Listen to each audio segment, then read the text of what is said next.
요한의 세례에 대한 얘기가 나오고요. 또한 성령의 세례에 대한 부분이 나옵니다. 이 부분에 대해서 신학적으로 얘기를 하자면 한두 끝도 없어요. 근데 중요한 것은 요한의 세례라고 얘기를 할 때 우선 교회적으로 봤었을 때 여기 계신 분들은 세례를 받았고요. 또한 세례를 또한 또 받게 될 거죠. 그죠? 그래서 그런 교회 공동체에 입문한 것을 보고 요한의 세례라고 이해를 하시면 됩니다.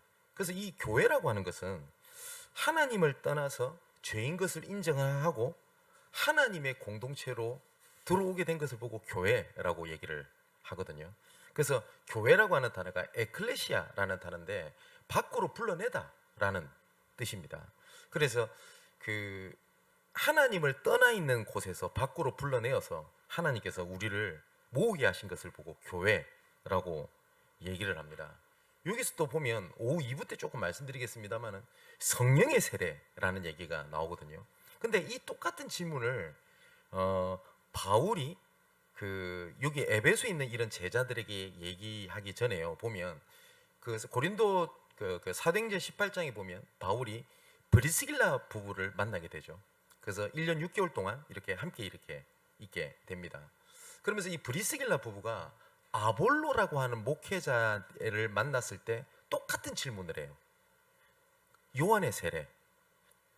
그러니까 아볼로는 난 요한의 세례만 알 따름이다 라고 얘기를 해요. 그래서 여기서도 또 브리스길라 부부가 성령의 세례라는 얘기를 하게 됩니다. 그리고 또한 오늘 본문에 보니까 또 바울도 여기에 성령의 세례를 얘기를 해요. 그래서 이 마가다락방에 임하셨던 하나님의 그 역사를 얘기를 하는 거죠. 그래서 성령의 임재, 그리고 성령의 내주, 그리고 성령의 인도, 성령의 충만하심, 이 부분에 대한 얘기가 나옵니다. 이 두 가지가 어느 것이 더 중요하냐라고 얘기를 할 때요, 이 두 가지 다 굉장히 중요합니다. 이 두 가지 다가 우리가 보통 우리가 세례를 받고 그리고 하나님의 공동체로 모인 것을 보고 우리가 눈에 보인다고 해서 유형교회라고 얘기를 하고요, 하나님께서 우리에게 은혜를 주시고 베푸시고 이끄시고 역사하신 것은 눈에 보이지 않습니다. 그죠? 그걸 보고 또한 다른 말로는 무형교회, 눈에 보이지 않는다고 무형교회라고 이렇게 부릅니다. 그래서 이 유형교회와 이 무형교회가 무엇이 더 중요하냐라고 얘기할 때 아까 말씀드렸던 것처럼 두 가지 다 중요합니다. 근데 어떤 사람들은 이 유형교회를 부인하는 사람들도 있어요. 교회가 뭐 이러냐, 그리고 교회가 이렇게 부족하냐, 이렇게 말하는 사람도 있습니다. 실제로 예수께서 오셔서 그 교회가 세워졌었을 때 이 교회를 봤었을 때 소망이 없어 보였어요. 오히려 세상이 더 화려하고요, 실력 있고 배경이 있어요. 근데 교회에 모인 사람들을 보니까 수준 낮은 건 두말할 필요 없고 가난하지요. 그리고 일반적인 뭐랄까요, 사회적 통념상 그 평균도 안 됐어요. 그러다 보니까 어떻게 교회가 이럴 수 있냐라고 나오거든요. 지금도 마찬가지지 않습니까? 우리가 세계보고 하자, 사람을 살리자라고 얘기를 하는데 사람은 살리기는커녕 교회 가니까 상처받을 일 많지, 뭐가 마음에 안 들지. 아닌 말로요, 교회가 어떤 기준을 딱 둬가지고 그 뭐랄까요, 이 수도권 출신 사람들은 모여 이러면 좀 나을 수도 있어요. 그죠? 경상도 출신 사람들은 모여 이러면 또 나을 수 있다니까요. 그나마. 그죠? 나이를 딱 제한을 둬가지고 몇 세부터 몇 세까지. 그죠? 어떤 요새 뭐 유행하는 사람 MZ세대 교회 이래가지고 MZ세대만 모여 이러면 그나마 좀 갈등이 덜 할 수 있어요. 근데 교회는 그런 곳이 아니거든요. 지역, 나이, 수준 그거하고 상관없이 하나님의 사람은 다 모이게 됩니다. 그러다 보니까 갈등이 있을 수밖에 없어요. 그죠? 내가 원하고 내가 필요하고 아니면 이런 뭡니까 동아리 같은 데 만나면 그나마 좀 낫다니까요. 왜냐하면 통하는 게 있으니까.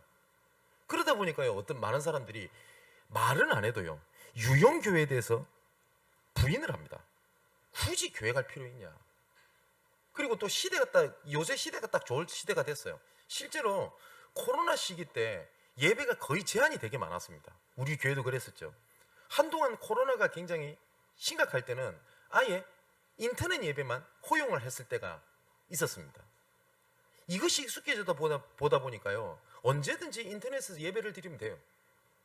그죠? 그러다 보니까 나도 모르게 유형교회라고 하는 부분에 대해서 굉장히 부정적이고 아니면 필요성을 못 느끼고 이렇게 되게 됩니다.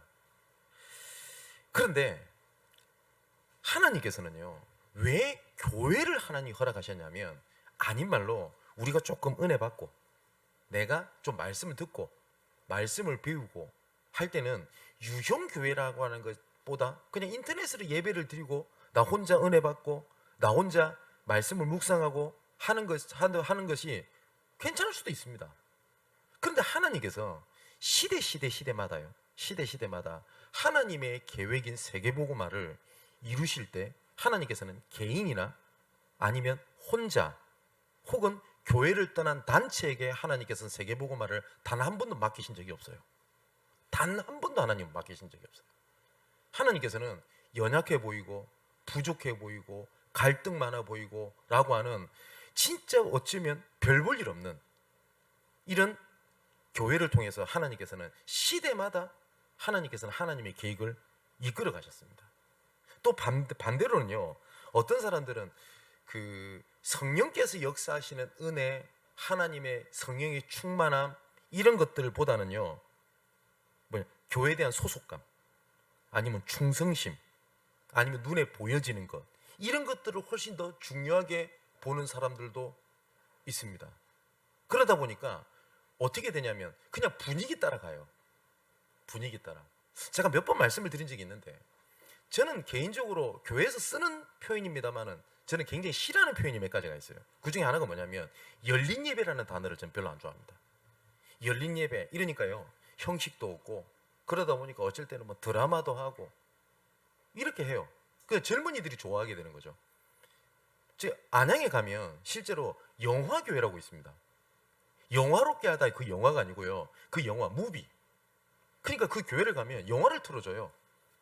그러고 난 다음에 이 영화를 나름대로 성경에 관한 부분들을 그 뭡니까 비평이라고 해야 되나, 그냥 해석을 해주는 목사님 나와서 그러고 끝나요.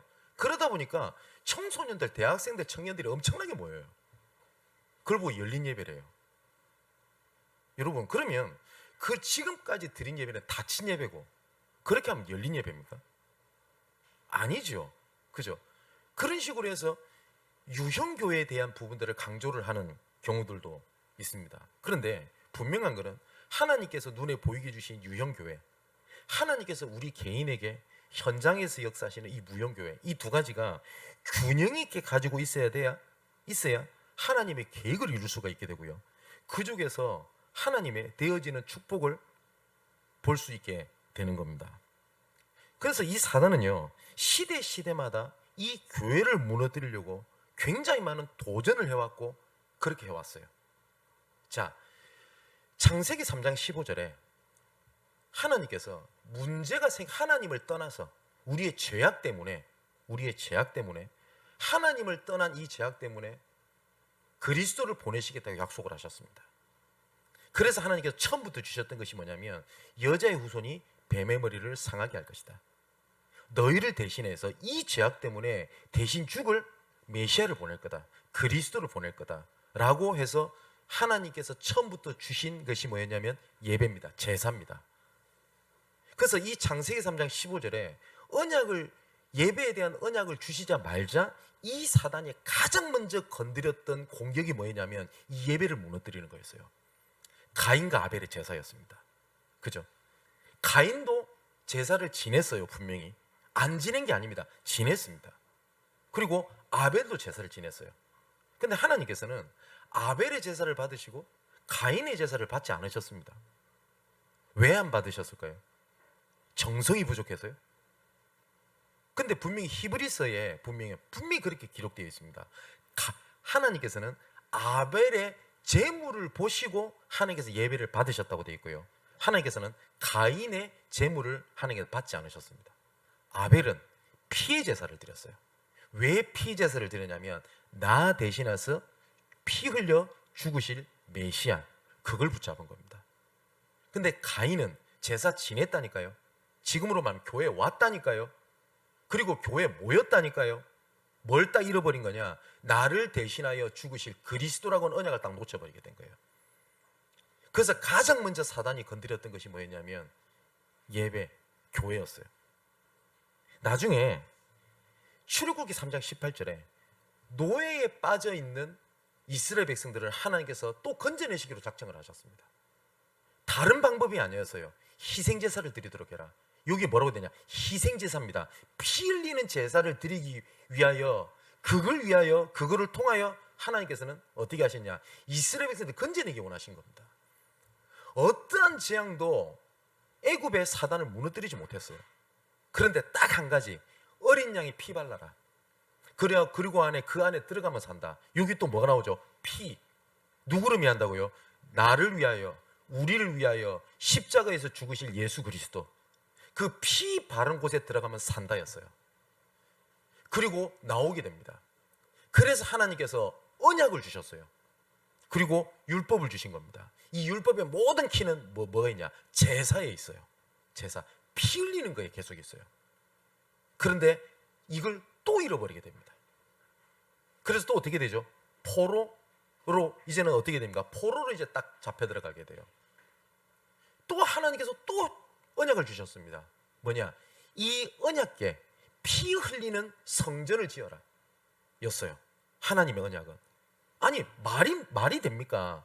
지금 당장 굶어 죽을 판이고, 지금 당장 내 의식주 문제, 내 갈등, 아니 교회 가려고 하는데 상처, 여러 가지 갈등이 있는데 하나님께서 뭐라고 말씀하시냐? 성전 얘기를 하셨어요. 근데 정말로 이 성전을 회복하는 것 중심으로 이스라엘이 포로에서 귀환을 하게 됩니다. 이 피언약을 또 놓쳐버리게 된 겁니다. 이스라엘 백성들이. 그래서 또 어떻게 되냐? 로마의 속국으로 또 빠지게 돼요. 이 로마의 속국에 빠져 있었을 때에 교회의 모습이 성경에 나오죠. 어떻게 합니까? 성전에서 비둘기를 팔고 양을 팔았어요. 제가 말씀드렸죠. 이 사람들은 교회에서 장사를 했다는 게 아닙니다. 왜 비둘기를 사고 왜 양을 샀냐? 하나님께서 제사를 지내실 때 하나님의 기준이 있었어요. 흠없고 순전한 양. 그러니까 정말 좋은 양을 선별을 해서 중심을 다해서 어떻게 했냐? 하나님 앞에 제사를 지내기 원하셨거든요. 근데 그건 온데간데 없고 어떻게 된지 압니까? 내 편의를 보게 된 거예요. 굳이 그럴 필요 있냐? 교회 앞에 비둘기 양 이거 살 수 있게 우리가 준비해 둘 테니까 그거 사. 그래서 거기에 장사지가 쫙 깔리게 된 겁니다. 교회에서 예배를 안 드리고 장사하고 뭐 푸닥거리하고 도박하고 했던 것이 아니라니까요. 예배 드렸다니까요. 근데 딱 뭘 놓치게 된 거예요? 피. 그때 예수님께서 성전을 뒤엎으신 겁니다. 왜 내 성전, 이 기도하는 성전을 왜 장사꾼의 소굴로 만드냐? 그러시면서 하신 말씀입니다. 이 성전을 허물라. 내가 3일 만에 이 성전을 다시 짓겠다. 그럼 성경이 기록되어 있죠. 이 3일 만에 다시 짓겠다고 하는 것은 이 성전을 두고 하신 말씀이 아니라 자기 몸을 두고 하신 말씀이라고요. 그래서 예수님께서 직접 주인공이 오신 그리스도, 메시아, 그 주인공 되신 그리스도께서 오셔서 십자가 위에서 피 흘리시고 3일 만에 부활하사 하나님께서 또 우리에게 주신 것이 뭔지 압니까? 교회였습니다. 그래서 이 사단은요, 이 교회를 무너뜨리는 도전을요 계속 해옵니다. 초대교회가 세워졌죠. 그래서 우리가 역사적으로 구분할 때 로마의 10대 박해하지만 더 됩니다. 근데 중요한 10대 박해라고 얘기를 해서 250년 동안 교회를 무너뜨리려고 온갖 황제들이 일어나가지고 교회를 박해를 하기 시작합니다. 그런데 이 교회가 무너지는 것이 아니라 로마가 무너집니다. 그리고 250년 뒤에 이 그리스도 이름 앞에 로마가 무릎을 꿇게 돼요. 나중에는 제국주의가 펼쳐지게 됩니다. 그래서 히틀러가 실제로 세계 정복의 꿈을 꾸는데 가장 반대되는 1순위 걸림돌을 누구로 봤냐? 교회로 봤어요. 그래서 히틀러도 교회를 무너뜨리려고 그렇게 온갖 술수를 다 쓰게 됩니다. 근데 역사가 증명하지 않습니까? 결국은 히틀러는 자살했고 교회는 무너지지 않았습니다. 우리나라만 보더라도요, 일제강점기 때요, 대한민국 조선을 장악을 할 때 가장 걸림돌을 뭘로 봤냐? 교회로 봤습니다. 그래서 나중에는 회유도 하고 온갖 짓을 하다가 나중에는 어떻게 하게 되냐면 교회 안에다가 신사를 갖다 놔요. 그래서 오케이, 너희들 예배 드려도 돼. 그런데 어떻게 하냐? 신사를 뒤에다 갖다 놓고 이 신사에 절하고 예배를 드리라는 거예요. 그때 어떻게 하냐? 그냥 하는 정도가 아니라 뒤에 순사들이 쫙 총검을 들고 있어가지고 안 하면 잡아가고 죽여버리는 겁니다. 그때 거의 대부분 목회자들이요, 신사에게 절하는 것은 우상 숭배가 아니라 이거는 국가 의례야라는 것을 총에서 통과를 시켜가지고요, 아무 문제가 없다라고 얘기를 하기 시작을 했습니다. 근데 그 중에서 아니, 이것은 우상 숭배야, 우리는 하나님 외에 유일신은 없어 라고 여기에 반기를 들고 신사뼈에 절하지 않았던 여러 명의 목회자들이 있습니다. 주남선, 주기철, 한상동 이런 목사님들입니다. 그리고 실제로요, 모든 공산주의 국가, 사회주의 국가에서는 절대로 딱 인정하지 않는 게 하나가 있습니다. 교회입니다. 아십니까? 여러분, 지금도 교회를 인정하지 않는 인주 국가들이죠. 다 첫 번째 북한입니다. 두 번째 중국입니다. 그런데 이 교회가 무너지는 것처럼 보이는데요, 희한하게요, 누룩과 같이 조용히 이 교회는 무너지지 않고 지금까지 왔어요. 나중에 강압적인 부분으로도 안 된다고 사단을 판단했는지 모르겠습니다만은 나중에 이 교회를 무너뜨리기 위한 어떻게 하냐, 신학적인 틀린 논쟁을 가지고 이제 움직이기를 시작을 합니다. 그 중에 하나가 뭐냐면 무교회주의입니다. 뭐냐면 교회 굳이 갈 필요 있냐?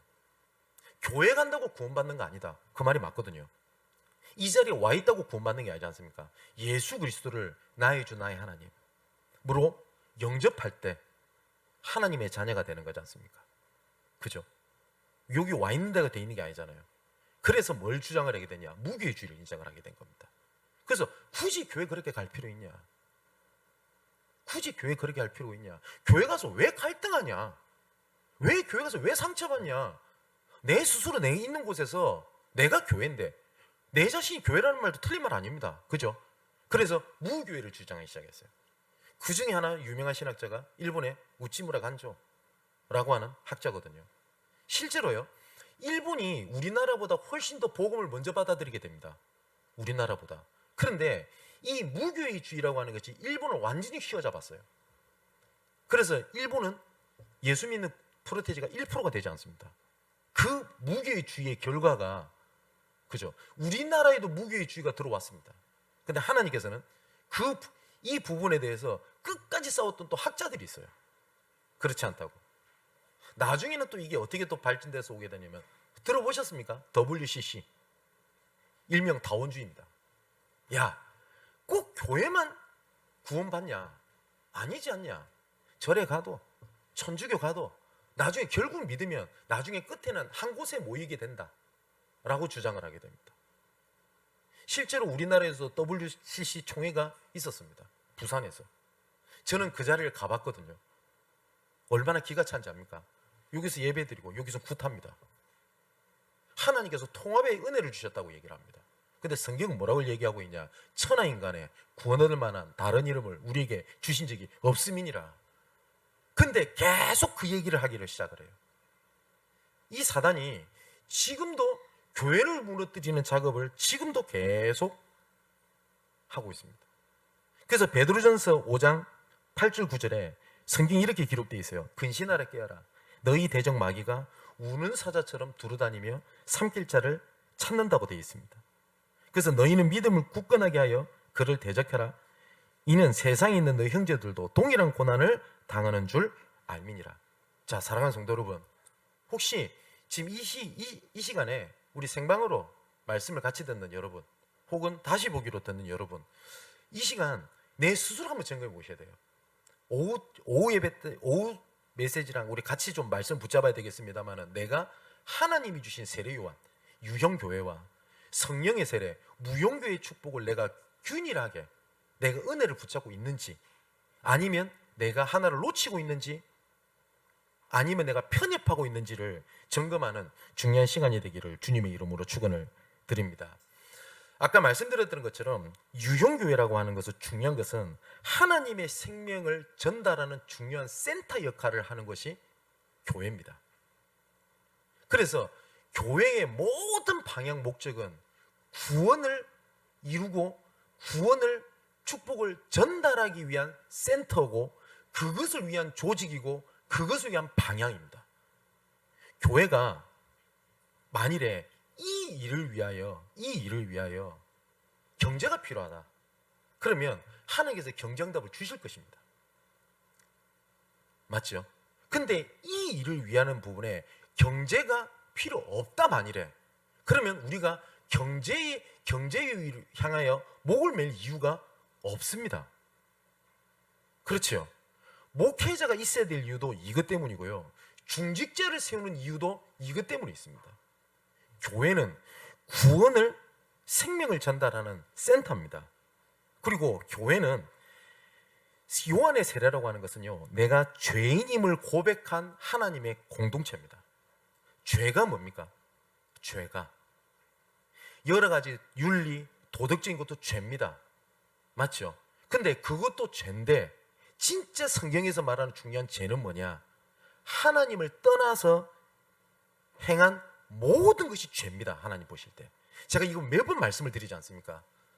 우리가 죄에 대한 개념들이 대부분 사람 잘못되어 있는 사람도 있어요. 어떤 사람들은 예수 믿으면 어떤 것도 괜찮다. 틀린 말입니다. 어디 함부로 그런 얘기를 합니까? 또 반대로 하나님을 떠나서 언약과 상관없는 행위는 죄라고 생각하지 못하고 내가 조금 도둑질한 거, 거짓말한 거, 난 비판한 거 그걸 죄라고 생각하고 묶여 사는 것도 틀린 겁니다. 하나님을 떠나서 복음 바깥에 이루어진 모든 것들은 죄악입니다. 그래서 어떤 것도 이 죄악에서 해방받을 수 있는 존재는 아무것도 없습니다. 그렇지요? 한번 생각해 보겠습니다. 도덕윤리? 한번 그것만 딱 더 볼게요. 그것 가지고 내가 죄가 없다라고 말할 수 있는 존재는 이 세상에 단 한 명도 없습니다. 그죠? 여러분, 전마저가 진짜 꼴보기 싫네. 마음에 안 들어. 좀 밉다. 이런 생각 하시죠? 그 죄라 생각 안 하시죠? 분명히 형제를 보고 라가라고 하는 자는 지옥불에 떨어질 것이요. 예수님 말씀입니다. 이 라가라고 하는 말은 우리나라로 말하면 바보. 그래서 아유 저 바보. 그러면 하나님의 법이야 뭐요? 지옥불이에요. 근데 우리 바보 말만 합니까? 저런 제가 강단에서 한 번에 말 못하겠습니다만 더 심한 말도 하죠.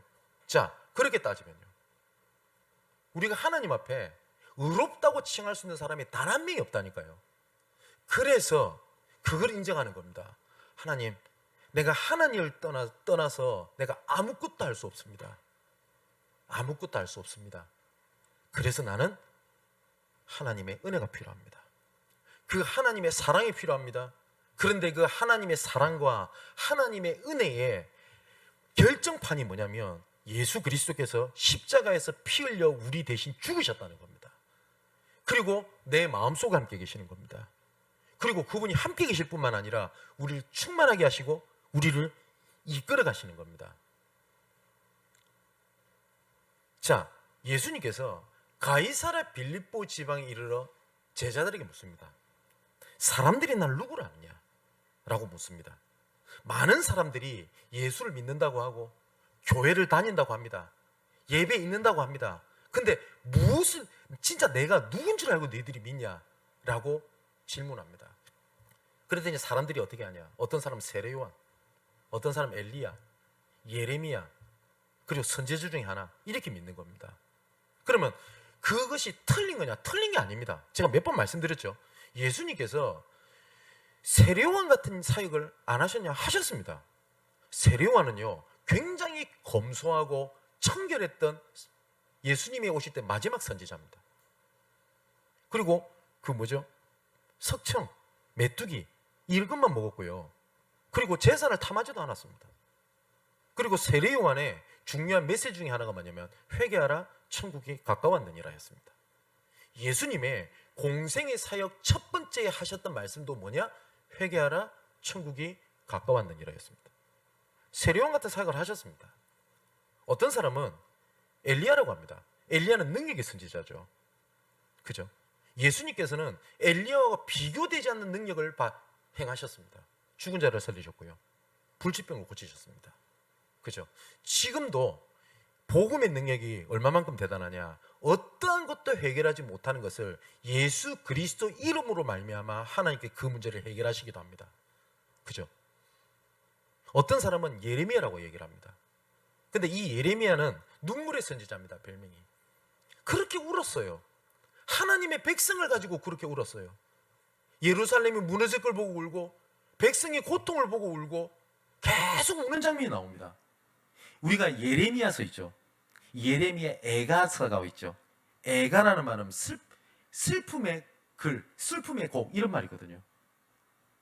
그래서 우리가 불쌍한 사람을 보고 애통해하고 긍휼히 여기고 하나님의 사랑을 얘기하고 다 맞아요. 그런데 틀리게 믿은 게 아닙니다. 정확한 걸 모르고 믿어요. 그때 예수님께서 다시 묻습니다. 그렇다면 제자들 너희들은 나를 누구로 아느냐? 그때 시몬 베드로가 대답한 겁니다. 주는 그리스도시요 살아계신 하나님의 아들이십니다. 예수님이 바로 창세기 3장 15절에 여자의 후손이 뱀의 머리를 상하게 할 것이다 라고 하셨던 그 예언의 주인공이시요 살아계신 하나님의 아들이십니다.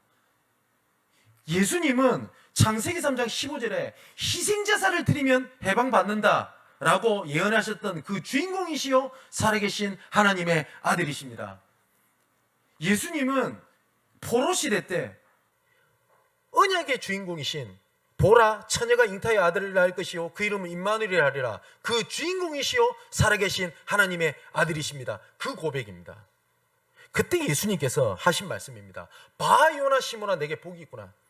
이것을 알게 하신 이는 네 혈육이 아니요 하늘에 계신 내 아버지께서 알게 하셨다. 그러면서 중요한 말씀을 하셨습니다. 이 고백 위에 내 교회를 세우게 될 것이다. 음부의 관상 이기지 못하러 갈 것이다. 그리고 천국 열쇠를 내게 주노니 하늘에서 매면 땅에서도 매일 것이요 하늘에서 풀리면 땅에서도 풀리리라 라고 약속을 하셨습니다. 이 고백 위에 뭐요? 교회를 세우셨다고 말씀하셨어요. 이 고백을 했던 제자들뿐만 아니라 그 그리스도를 따라갔던 모든 사람들은요 모두 연약한 사람이었어요. 이때만 해도 예수님을 쫓아다니는 사람들이 전부 다 거지, 그리고 누가 봐도 소외당했던 사람들. 그때 당시 세리는요 사람 취급을 못 받았습니다. 우리나라로 치면요 일본 앞잡이 이런 말이에요. 자기 동족들도 사람 취급 안 하는 그 세리한테도 예수님 찾아가시거든요. 연약한 자들만 다 모아놓은 거예요. 예수님의 자살했던 가룟 유다를 제외하고요 11 제자들을 보면요 멀쩡한 사람이 단 한 명이 없습니다. 그 부르심에 받았던 사람들을 보니까요. 자, 그런 사람들에게 하나님께서 뭐라고 말씀하셨냐? 이 고백 위에 내 교회를 세우게 될 것이다. 얼마나 감사합니까? 근데 모아놨더니 너무 수준이 떨어지는 거예요. 너무 수준이 떨어져요. 노예, 그리고 수준 이하의 사람들, 그리고 사회적 기본도 안 돼 있는 사람들, 거짓대들, 이런 사람들을 모아놨어요. 근데 하나님께서 이렇게 말씀하셨어요. 내 교회를 세우게 될 것이다. 그리고 너희를 통해서 나의 계획을 이루게 될 것이다. 그렇게 말씀을 하셨습니다. 사랑하는 성도 여러분, 우리를 그렇게 교회로 세우셨다라고 말씀을 하셨어요. 아니 하나님, 저는 힘이 없는데요. 힘이 없습니다. 그래서 내가 좀 힘을 좀 키워야 될 것 같은데요. 하나님, 그런데요 지금 제가 너무 바빠요. 지금 내가 해야 될 일은 지금 그런 게 아니라 너무 해야 될 것이 많아요. 이왕 내가 진짜 제대로 한번 성공해 보려고 이왕 도전 시작한 거 그거 제대로 해봐야지. 내가 지금 교회 이런 부분에 대해서 지금 관심을 가질 만한 내가 여력이 없어요. 하나님, 우리 교회는요 연약해요. 우리 교회는요 어떤 중직자는요 뭐가 어떻고요, 어떤 청년은 뭐가 어떻고, 우리 교역자들은 뭐가 수준이 낮고 뭐가 안 되고 뭐가 안 되고 모든 것들 딱 나열을 해요. 근데 하나님께서는 뭐라고 말씀하시냐? 주는 그리스도시요 살아계신 하나님의 아들이시다. 그 고백 위에 내 교회를 세울 것인데 어떻게 한다고요? 음부의 권세가 이기지를 못하도록 하겠다 라고 말씀을 하셨어요. 자, 그러면서 예수께서 부활하셔서 이렇게 말씀하십니다. 너희는 예루살렘을 떠나지 말고, 쉽게 말하면 뭐예요? 하나님께서 교회로 세우셨잖아요. 모으셨잖아요. 그 길을 떠나지 말고 내가 너에게 약속하신 것들을 기다려라 라고 말씀을 하셨어요. 근데 수많은 제자들이요, 이 교회에 대한 축복을 들었음에도 불구하고 몰랐어요. 그 중에 한 사람이 누구죠? 엠마오로 가는 두 제자입니다. 그래서 엠마오로 가는 두 제자에 기록되어 있는 부분에 보면 재미있는 표현이 있어요. 분명히 예수님께서는 예루살렘을 떠나지 말고 라고 말씀하셨죠. 내가 준 교회의 축복을 떠나지 말고 라고 되어 있는데, 엠마오로 간 두 제자에 어떻게 기록되어 있냐? 그날에 예루살렘에서 25리 되는 엠마오로 하는 마을로 가는 두 제자, 이렇게 기록되어 있어요. 예루살렘을 떠나지 말고 라고 되어 있는데 25리가 몇 킬로인지는 제가 잘 모르겠습니다. 꽤 되겠죠. 엠마오로 갑니다. 근데 여기 뭐라고 되어 있냐? 무리라고 되어 있지 않고요, 제자가 이렇게 되어 있어요. 그런데 예수께서 같이 동행을 합니다. 엠마오로 가는 두 제자에게. 근데 성경이 뭐라고 되어 있는지 아세요? 이 사람들이 예수께서 동행하고 있는지도 모르고 있었어요. 근데 그 예수께서 성경을 풀어 자기에 대한 부분을 말씀해 하시게 되니까 어떻게 돼요? 그 제자들의 마음이 다시 뜨겁기 시작을 하게 된 겁니다. 그리고 또 뭐라고 기록되어 있냐? 그들이 서로 말하되 길에서 우리에게 말씀하시고 우리에게 성경을 풀어주실 때에 우리 속에서 마음이 뜨겁지 아니하더냐 하고, 뭐라고 되죠? 곧 그때로 일어나 예루살렘에 돌아가 보니 11 제자 및 그들과 함께한 제자들이 모여있게 되었다. 곧 어떻게 됐다고요? 예루살렘으로 다시 가게 돼요. 우리 사랑하는 성도 여러분, 지금 이런 분 그런 분들을 제가 많이 만나게 되고 연락도 많이 받게 됩니다. 어떤 분들은 내 마음은 내가 이 자리에 있지만 이미 내가 교회에 대한 축복이 마음에 떠서 예루살렘이 아닌 똑같이 엠마오로 향해서 가고 있는지도 모르겠습니다. 어떤 사람은 아예 내 발걸음조차도 엠마오로 가면서 내가 그러고 있는지는 모르겠습니다. 오늘 이 시간 예수께서 동행하고 계시고 말씀을 통하여 하나님의 말씀이 내 마음속에 담겨질 때에 곧 그때에 예루살렘 교회의 축복으로 다시 돌아가게 되는 은혜가 있기를 주님의 이름으로 축원을 드립니다. 그렇게 하나님께서 교회를 축복을 세우시고 난 다음에 마태복음 28장 16절 20절에 보니까 하늘과 땅의 모든 것을 내게 주셨으니 그러므로 너희는 가서 모든 족속으로 제자를 삼아 아버지와 아들과 성령의 이름으로 세례를 주고 내게 분부한 모든 것을 가르쳐 지키게 하라. 볼지어다 내가 세상 끝날까지 너희와 항상 함께 있으리라고 약속을 하셨어요. 그 약속대로 하나님께서는요, 사도행전 2장에 마가다락방에서 하나님께서는 교회를 세우셨습니다.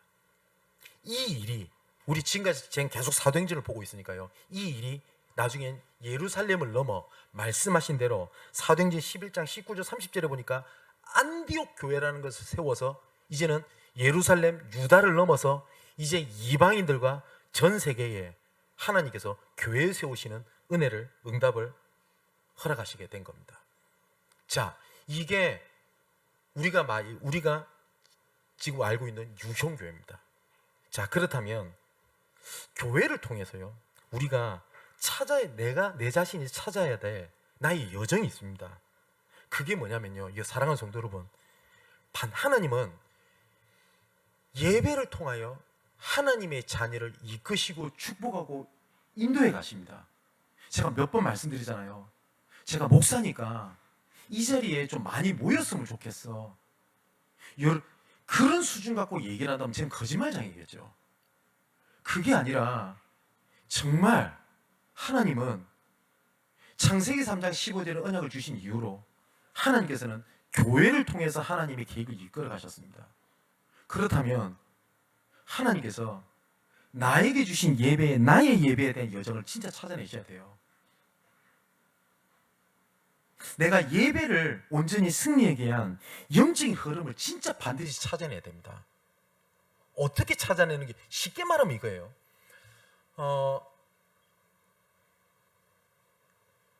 제가 운동을 한번 제대로 한번 해보려고 제 마음속에 지금 굳히고 있어요. 제가 그래서 아마 이번 주부터 어떻게 하려고 스케줄 짜고 있는데 아마 잘 안 될 거예요. 왜냐하면 규칙적으로 이렇게 운동하던 이런 체질이 안 되다 보니까. 그런데 이것을 계속 도전을 하다 보면 어떻게 되죠? 안 하면 이상합니다. 그죠? 그것이 뭡니까? 내한테 각인이 됐고 뿌리가 내려지고 체질이 됐다라는 거겠죠. 처음에 특히 우리 새가족들이 말씀을 붙잡기 위하여 예배에 앉아 있는 이 자리가 굉장히 영적 싸움으로 있는 사람들이 있을 수도 있습니다. 이 사단은요, 어떻게 하든지 간에 예배를 무너뜨리기 위해서 계속 도전한다고 되어 있지 않습니까? 예수님께서 이런 말씀을 하세요. 마태복음 5장 23절 24절에 보니까 예물을 혹시나 예물을 제단에 드리려다가 거기서 내 형제에게 원망 들을 만한 일이 있는 것이 생각나거든 예물을 제단 앞에 두고 먼저 가서 형제와 화목하고 그 후에 와서 예물을 드려라 라고 되어 있습니다. 그러니까 하나님 앞에 제사를 드릴 때 형제들과 티격태격 싸우고 있으면 먼저 그 화해해 라고 하는 단편적인 것을 두고 하신 말씀이 아니죠. 예배에 방해되는 것을 제거하라는 얘기입니다. 그죠? 혹시 이런 분 계실 수도 있겠죠. 혹시나 내가 서로가 알든 나 혼자 알든지는 잘 모르겠습니다. 혹시 사랑하는 성도 여러분, 내가 이 시간에 예배를 드리는데 내 마음속에 부딪히는 거 혹시 있으세요? 혹은 인간관계, 혹은 내 기준으로 보는 내 생각들. 자, 이런 것들이요, 사단이 공격을 합니다. 목사님도 그렇습니까? 예, 저도 그렇습니다. 진짜입니까? 예, 저도 그렇습니다. 사단은요, 지금도 이거를 무너뜨리려고 발악을 합니다. 그래서 가장 첫 번째는 나의 예배에 대한 여정을 찾아내십시오. 그리고 두 번째입니다. 예배 때 주시는 말씀 속에서 하나님께서 나에게 주시는 말씀을 붙잡는 겁니다. 사무엘상 3장 10절에 보니까 사무엘의 고백이죠. 말씀하옵소서 주의 종이 듣겠나이다. 하나님의 말씀이 선포될 때 하나님 나에게 말씀하옵소서 이 종이 이 시간 내가 듣겠습니다. 이 말씀을 가지고요 이제 뭘 찾아내는 거냐? 나의 기도를 찾아내는 겁니다. 목사님 저는 기도를 어떻게 할지 잘 모르겠습니다. 괜찮습니다. 주신 말씀을 계속 내가 붙잡고 기억하고 있는 것만큼 최고의 기도는 없습니다. 주신 말씀을 계속 붙잡고 있는 것만큼 최고의 기도는 없습니다. 저도 마음이 무너지고 감정이 무너지고 진짜 모든 것이 무너질 때 기도 안 돼요. 저도 사람이기 때문에 뭘 기도해야 될지도 모르겠어요. 그때 하는 게 있습니다. 말씀을 기억하는 겁니다. 여기서요 뭐가 나오게 되냐면 하나님은 예배라고 하는 걸 통해서 우리 인생을 이끌어 가신다고 약속을 하셨죠. 어느 정도였죠? 하나님께서는 이스라엘 백성들을 출애굽해서 광야길을 이끌어 갈 때 하나님의 방법은 뭐였냐면 성막이라고 하는 예배라고 하는 곳에서 이스라엘의 모든 인생을 그 안에서 싹 다 나오게 만드셨어요. 그렇게 역사하셨던 하나님이 맞다면 이 시간 하나님께서 주신 말씀을 통해서 나의 삶의 모든 여정과 답과 갈등을 그 속에서 찾아내는 겁니다. 자, 이제 말씀을 마치려고 합니다. 성경에서는 염려하지 마라, 두려워하지 마라, 걱정하지 말라 라고 말씀을 하세요. 그런데 염려해도 괜찮다라고 말씀하신 곳이 딱 한 군데 나옵니다. 고린도후서 7장 9절 11절에 보니까 이렇게 돼 있어요. 제가 읽어드릴게요. 내가 지금 기뻐함은 너희로 근심하게 한 까닭이 아니요 도리어 너희가 근심함으로 회개함에 이른 까닭이라. 너희가 하나님의 뜻대로 근심하게 된 것은 아무에게서 아무 해도 받지 않게 하려 함이라. 하나님의 뜻대로 하는 근심은 후회할 것이 없는 구원에 이르게 하는 회개를 이루는 것이요 세상의 근심을 사망을 이루는 것이라. 보라, 하나님의 뜻대로 하게 된 이 근심이 너희로 얼마나 간절하게 하며 얼마나 변증하게 하며 얼마나 분하게 하며 얼마나 두렵게 하며 얼마나 사모하게 하며 얼마나 열심 있게 하며 얼마나 벌하게 하였는가. 너희가 그 일에 대하여 일체 너희 자신의 깨끗함을 나타내느니라. 여기 뭐라고 되어 있다고요? 하나님의 뜻대로 하는 근심은 후회할 것이 없는 구원에 이르게 하는 회개를 이루는 것이지만 세상의 근심은 사망을 이루게 되는 것이라고 되어 있습니다. 그렇다면 뭐요? 근심해도 된다고 되죠. 딱 기준이 있습니다. 하나님의 뜻대로 하는 근심입니다. 내가 어떻게 내가 하나님과 함께 할지, 내가 오늘 말씀을, 오늘 하나님께서 주신 말씀을 어떻게 이루는 것이지 라고 하는 그 고민은요, 근심은 우리를 살리는 근심이라고 되어 있습니다. 이번 한 주일 동안 내가, 혹시 이런 분 계십니까? 나는 진짜 예배가 안 돼요, 목사님. 진짜 이제 교회를 갈 힘도 없습니다. 이런 분도 계실 수 있어요. 제가 몇 주 전에 어떤 사람이 연락을 받았는데 너무 교회를 떠나 있다 보니까요, 문제도 없대요, 갈등도 없대요. 근데 교회를 다시 돌아갈 수 있는 의지, 마음, 모든 것을 다 잃어버린 상태인 거예요. 엠마오로 가는 두 제자가 하나님께서 말씀을 주실 때 곧 그때에 예루살렘으로 다시 돌아갔다고 되어 있거든요. 오늘 이 시간 하나님의 뜻대로 교회를 회복하고 교회 축복을 회복하고 은혜를 회복하는 정말 하나님의 근심이 회복되고 이번 한 주일 동안 하나님께서 주시는 은혜를 풍성히 누리고 돌아오는, 다시 모이게 되는 여러분 되시기를 주님의 이름으로 축원을 드립니다. 기도하겠습니다. 교회를 통하여 완전하신 계획을 이끄시는 아버지 하나님께 감사를 드립니다. 우리를 위하여 피로 값주고 사신 교회의 축복을 놓치고 다른 것에 소망을 두고 살아가는 우리를 이 시간 불쌍히 여겨 주옵소서. 연약한 우리를 교회로 부르신 것은 주께서 우리를 이끄시는 것을 보이시려는 계획인 줄 믿습니다. 연약한 나, 연약한 지체를 보는 것이 아닌 우리를 향한 언약을 바라보게 하여 주옵소서. 교회를 통하여 찾아내는 나의 여정에 대한 근심이 구원의 축복을 이루는 것이 되어 우리를 간절하게 하시고 또한 사모하게 하시며 열심히 있게 하시는 축복이 회복되게 하여 주옵소서. 이 모든 말씀을 그리스도가 되시는 예수님의 이름으로 기도합니다. 아멘.